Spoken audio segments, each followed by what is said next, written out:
Hey there, Nicole McGurk with a Halloween gift treat box created with my silhouette, and then I used Papertrey ink, Friendship Jar, and Friendship Jar fall fillers to create the stamped accents for the box.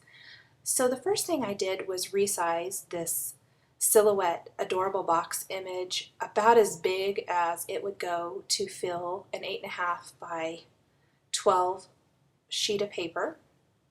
And I'm folding it with the purple tone-on-tone polka dot on the outside, and then the top of the box was cut from the same sheet of paper, just the scrap of leftover paper, and I'm going to use the green side of it. So I'm just going to run a little adhesive along the side to hold my box together. The top and bottom are separate. The top just fits over the bottom of the box, and those holes line up. Grab the top there, and you can run some string or ribbon through to hold it together. Now I'm ready to create the accents for my box, and I'm going to use this Friendship Jar die. It's a matching die for the Papertrey ink Friendship Jars stamp set, and I place my platform on my Big Shot, place the die face up, then I'm going to place my paper and both clear cutting mats for the Big Shot. Just run that through. And easy as that, I have the die cuts, and this particular die cuts both the jar and then the little jar topper. So there's the other piece. Okay, I'm going to take my jar die cut now, and I'm going to take the outline stamp that coordinates with it, and I'm going to use some black ink. Got a little bit in the center there. Try to do a little more careful. And I'm going to stamp that right over the die cut. Make sure I get it lined up good. And there you go.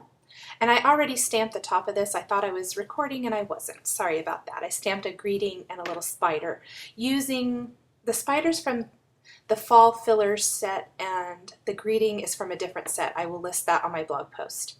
So now I'm just filling in. The Friendship Jar set comes with that polka dot background. I used some Stampin' Up! Crushed Curry ink for that.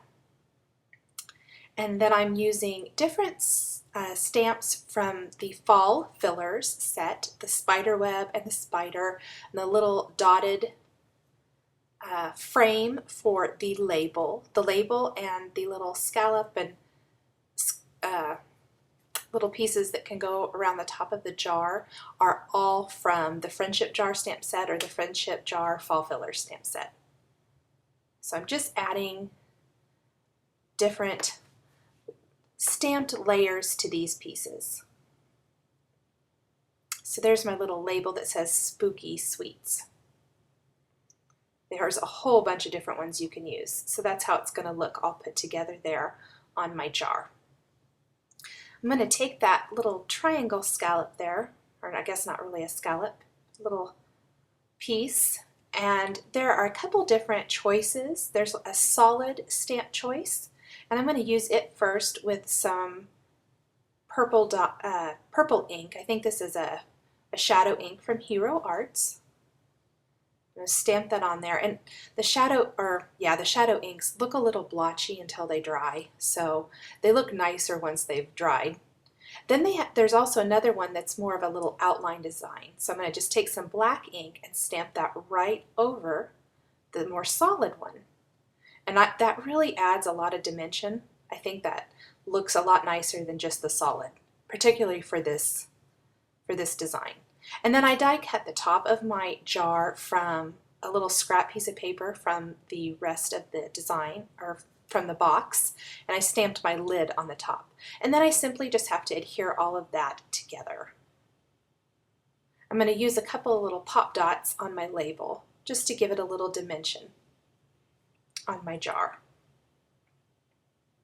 And there's so many different ways you can use these stamps. There's tons of stamps in each set, and they all mix and match so nicely. I just tried to pick something that would fit on the front of my box. Oh, sorry, I went out of frame just a little bit there. So I'm just adhering my pieces together. I'm going to curl up a little bit, make that a little more realistic looking. Then I'll add just a little adhesive and place that on my box. And easy as that, I have a fun little treat box for Halloween. For more information, please visit my blog at www.nicolemcgurk.typepad.com on September 19th. Thanks for watching.